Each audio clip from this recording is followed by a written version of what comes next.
Regresamos aquí, señores, con Rita Abreu. Claudia Rita Abreu, señores, del Partido de la Liberación Dominicana, que es la candidata a Circunscripción 1.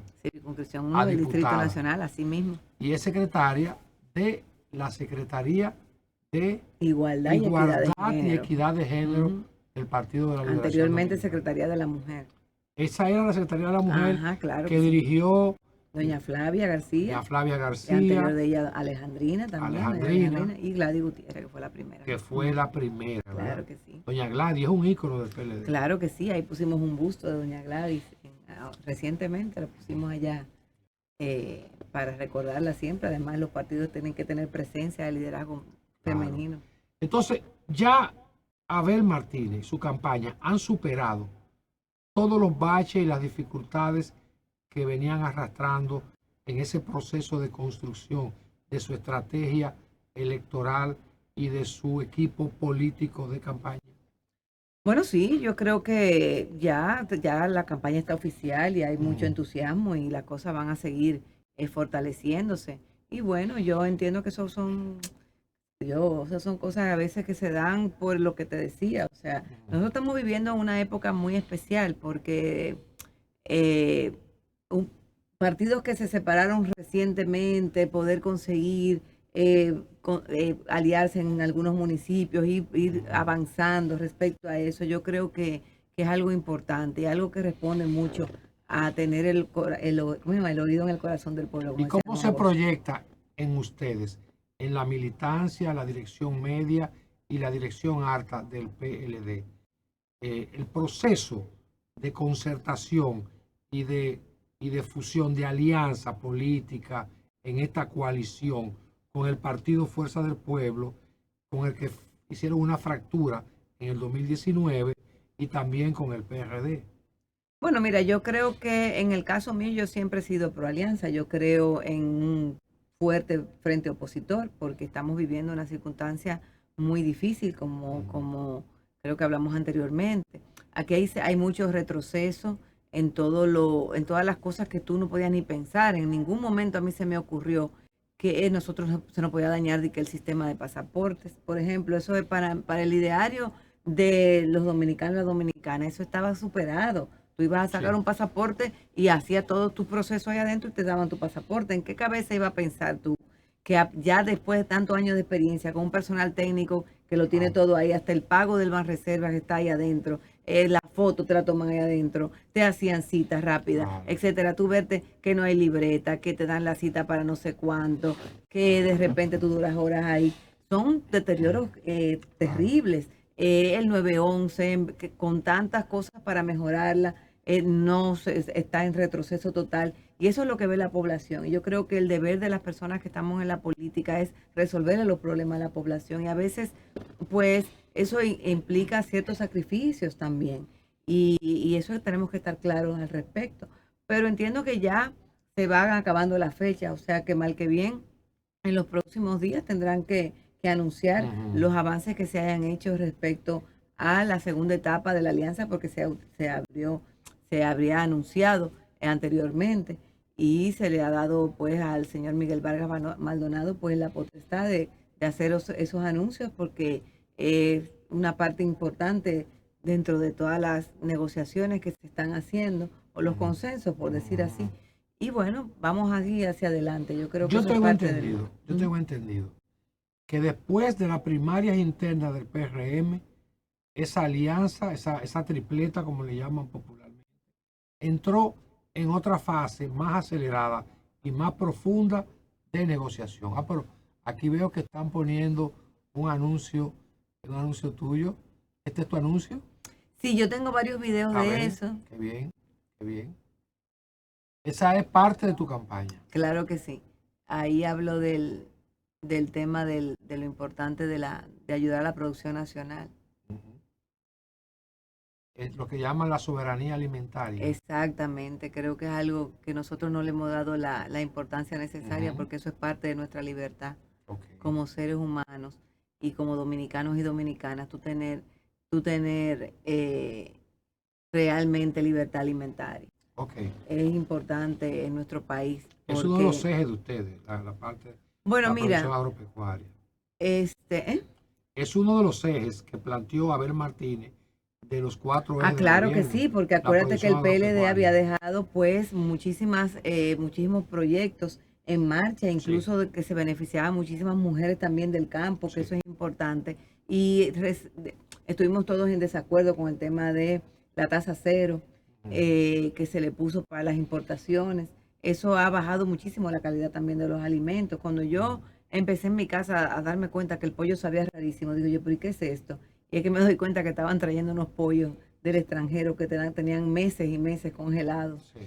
Eso tampoco ayudó a que se bajara la inflación y que bajaran los Mm, precios y generó más de 37,000 desempleos a nivel rural. Y creo que más que cualquier proyecto en concreto, yo entiendo que la línea de pensamiento que tengan las personas que queremos aspirar a estar en el Congreso debe ser clara, porque eso es lo que te va a llevar a tomar las decisiones correctas cuando tú veas los problemas que se te presentan, porque tú puedes tener proyectos únicos, particulares, que tú entiendas que van a cambiar un país, pero realmente en la Cámara de Diputados, que hay 190 diputados, se presentan proyectos que perimen fácilmente y que tienen ahí años esperando su turno, y entiendo que hay temas que vamos dejando atrás porque como que nos cansamos de lo mismo, pero no lo superamos. Entonces tenemos que continuar ejerciendo pues presión para que por fin salga el código penal. Tenemos que velar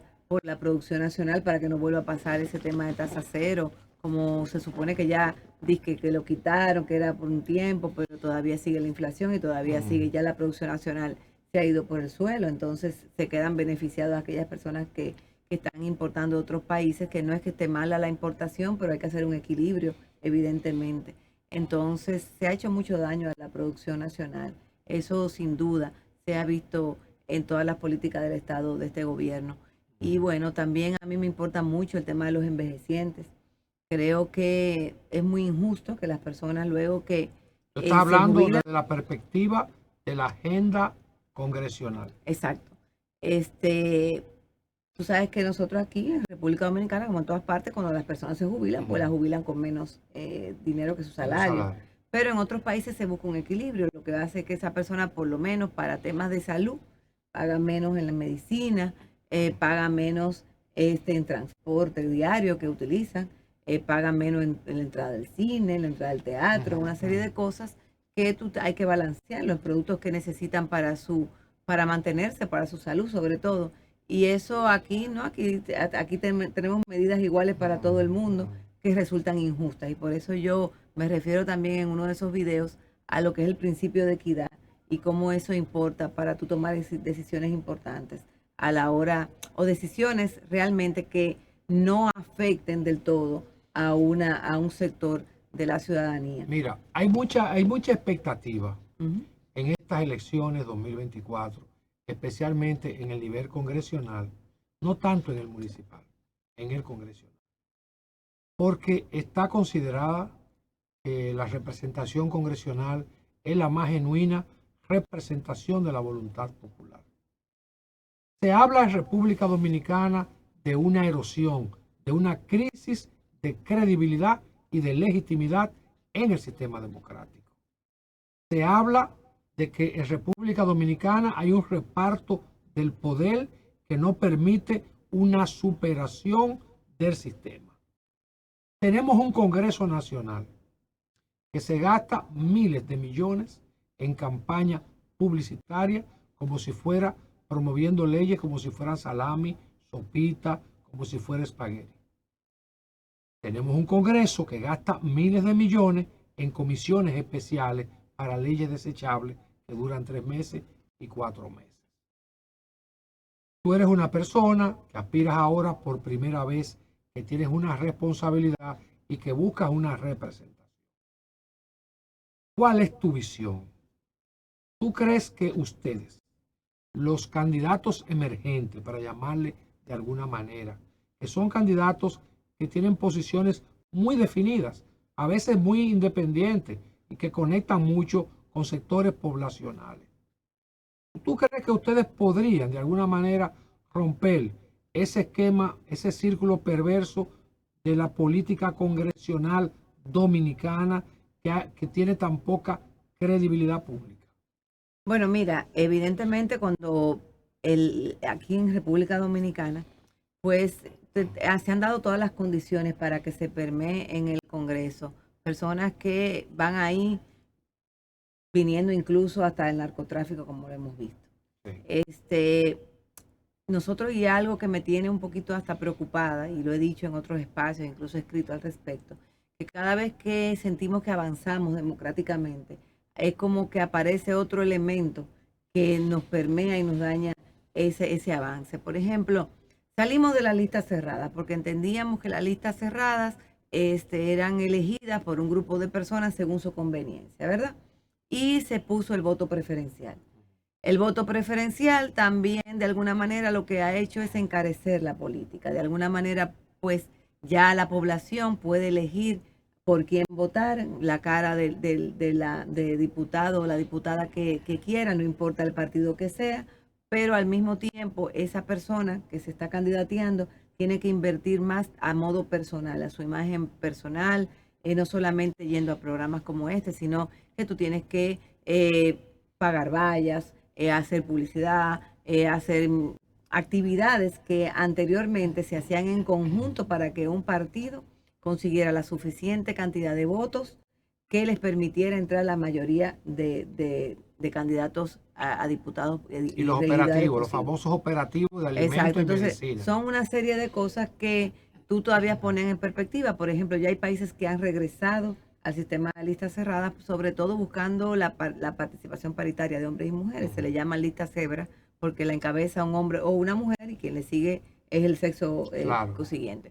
Entonces, evidentemente las condiciones están dadas para que se cuelen personas que gastan millonadas para entrar ahí. Y si calculamos como ciudadanía lo que eso implica, que a veces somos indiferentes, y me alegra que tú digas que la población está preocupada por eso, Claro. porque yo siento mucha indiferencia con la política y es algo que me apena bastante, no por un tema personal, sino porque al final de cuentas no le damos importancia y luego vemos un Congreso que, como tú dices, se gasta en muchísimas cosas, da a un lado temas que no tienen importancia, estamos sobre legislados porque hacemos leyes en vez de revisar leyes existentes, porque tenemos una puja grandísima de ser autores de leyes nuevas y eso también nos vuelve ineficientes porque resulta que a veces nos vemos con una cantidad. Mira, por ejemplo, en cuanto a presupuestos que sean asignados para fijos, vamos a decir, si tú lo sumas entre todos,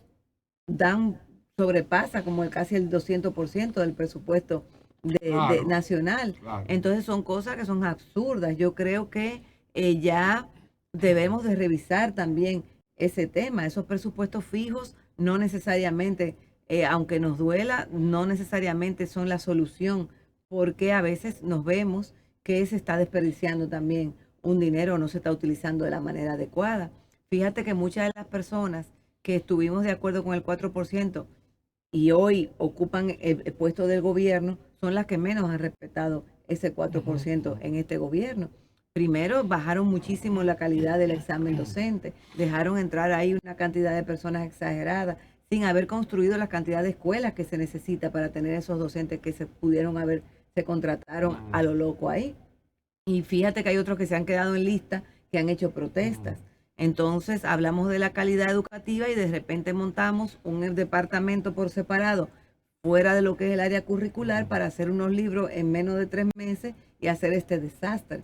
Y son personas que fueron y se vistieron de amarillo. Entonces esa condición de que la gente siente ese desapego, yo creo que de alguna manera u otra tenemos que conquistarla y tenemos que ser muy pragmáticos y muy sinceros y quizás también esa facilidad de indignación que tenemos, porque somos muy fáciles para indignarnos, pero hay que también hacer algo al respecto. Tú no puedes tachar a todo el mundo de manera igualitaria. Y tú decías que yo soy una persona independiente. Bueno, independiente relativamente. Yo entiendo y estoy en un partido porque ese partido tiene unos estatutos y tiene además una línea política partidaria que está pública y todo el mundo puede entrar y descargarla.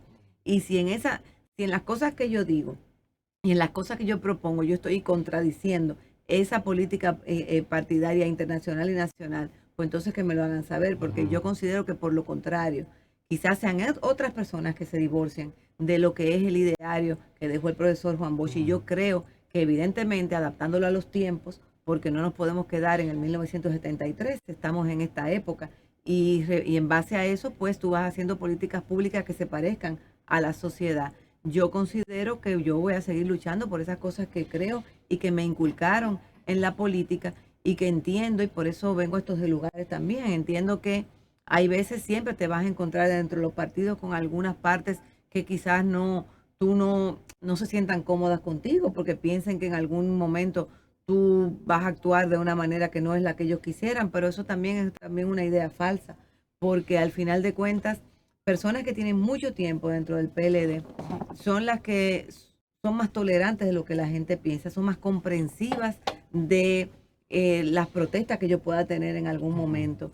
Y incluso personas que son nuevas y emergentes, a veces son muchísimo más cerrados y tienen mucho, todavía le falta mucha madurez dentro de la política. Entonces hay esa percepción que yo la considero bastante divorciada de lo que es mi experiencia Y dentro del entonces, partido. como diputada, ¿qué tú vas a enfrentar? ¿Qué tú rechazas? ¿Qué tú repudias del actual esquema congresional, empezando por el manejo discrecional de los recursos, lo que le llaman los barrilitos? Mira, el tema de los barrilitos es un asunto terrible porque todo el mundo habla mal del dichoso barrilito.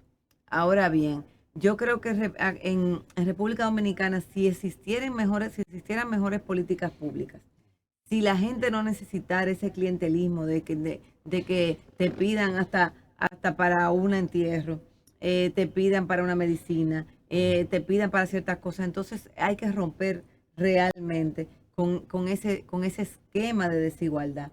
Entonces yo no ando, ¿cómo te digo? Yo no ando acabando con esa solución porque no me lo he pensado. Yo realmente aquí estoy participando porque yo quiero aportar y porque quiero incluso defender situaciones. Mira, de alguna manera u otra aquí se va a tener que hacer una reforma fiscal.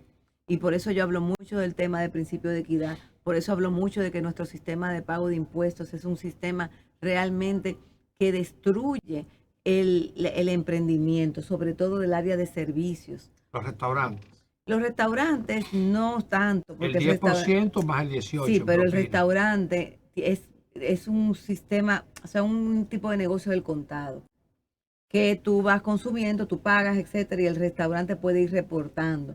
Ahora, una persona que haga desarrollo tecnológico, por ejemplo, o que viva de multimedia, o que viva del servicio, de cualquier tipo de servicio que tú le des a una empresa grande, tú vas y le presentas una factura y esa empresa inmediatamente la reporta a la DGI y te está Sí. creando una mora, pero no te ha pagado porque tiene No un te sistema de paga. pago de 90 y 120 días.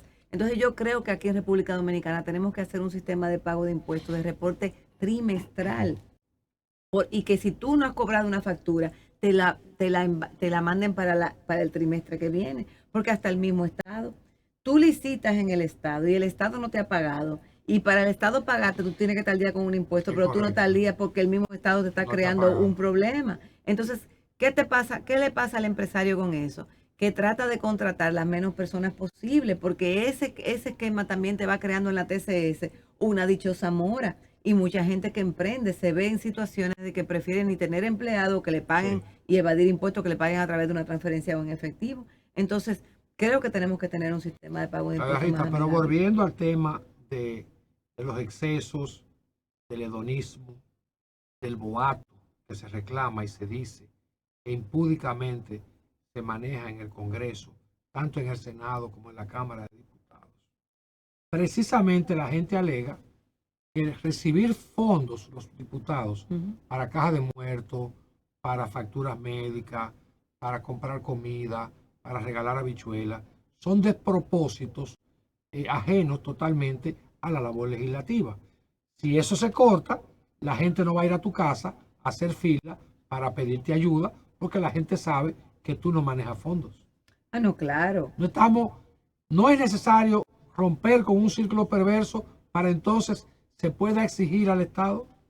Bueno, yo creo que la labor de fiscalizar es lo principal que tiene que tener un legislador, una Muy legisladora. pobre. Y realmente para tú poder fiscalizar, tú tienes que conocer el Estado. Yo trabajé en el Estado por mucho tiempo, por eso es que te hablo así del tema de educación, por eso es que te hablo del tema del presupuesto. Y creo que evidentemente eso del tema del barrilito debería de plantearse ya para irse quitando. El tema es que, por ejemplo, en el caso mío, yo trato de asuntos así que yo considero que son como muy populistas, que no tratarlos, porque lo peor del mundo es después tú verte en una situación que tú necesites de eso, entonces después verte como se están viendo muchísimos legisladores que empezaron ese fue el tema que Que cogieron. lo satanizaron. Exacto, lo satanizaron y luego entonces lo utilizan y viven haciendo muchísimas marullas para decir que no lo usan. En mi caso, eso no es lo que a mí me ha inspirado participar en la política y creo evidentemente que para mí es mucho más importante que el sistema de medicina de alto costo funcione, que funcione la ley de seguridad social que debemos de revisar, que los seguros médicos también tengan mayor control porque sean mejor controlados del Estado, porque al final de cuentas de cualquier cosa ya te dejan fuera del seguro o nada más te aceptan X cantidad de medicina. O sea que hay muchas cosas que hacen a las personas dependientes de ayudas. Entonces las ayudas ahí mismito. O sea, tú te ves en una situación de que una persona que tú conoces, un compañero, una compañera, resulta que necesita un tratamiento de cáncer de mama y tú te ves en esa situación. ¿Cómo tú le dices que no? Entonces, son cosas que yo quisiera que no existieran. Lo que pasa es que en el caso mío yo trato de no hablar de algo que yo no sé si en un futuro Pero lo hay puedo que fijar utilizar o no. posición sobre el No, mi tema. posición es la que yo te digo. Yo creo evidentemente que eso debe de desmontarse y Claro. creo evidentemente que aquí hay que fortalecer las políticas públicas y dejar ese tema de clientelismo porque la gente hasta se ha acostumbrado a eso. Y para personas que estamos haciendo política como la estoy haciendo yo, se le hace muy cuesta arriba. O sea, a mí hay personas que me Claro. llaman y me escriben y me piden una cantidad de cosas que yo Claro. no le puedo Y asumir garantizar ni asumir darle. temas como la fiscalización, Claro que que es un sí. tema central de la labor Y que la gente a legislativa. veces lo aprecia, pero es lo más No, es que importante que tiene pero también un se hace muy diputado. poco y se mutila y se censuran. Es así. Veamos el caso de la Cámara de Cuentas. ¿Qué pasó con la Cámara de Cuentas? En el Congreso. Se diluyó. Se diluyó. Entonces, también fiscalización sobre todo, por ejemplo, en el caso de relaciones exteriores. Al ministro lo lleva al Senado, no se le da seguimiento. No se le da Las seguimiento. políticas inapropiadas que se asumieron en el orden diplomático. Mire, El que yo problema creo que aquí escolar. nosotros como ciudadanía y también la política ha hecho de que la gente quiera como oír cosas nuevas y cree que porque el tema tú lo trataste, tú lo resolviste. Claro. Y ahí hay un tema complicado. Y te lo digo porque a mí a veces me dicen, pero Claudia, que tú siempre hablas de tal cosa. Digo, pero eso no se ha resuelto. Vamos a volver ahora con la política caliente de nuevo, con Claudia Rita Abreu, que es candidata por el Partido de la Liberación Dominicana, por la circunscripción número 1, y es nada menos que secretaria de Igualdad y de Equidad del Partido de la Liberación Dominicana. Aquí en esta casa, Canal 36, BTV y Multimedia. Ya regresamos en breve.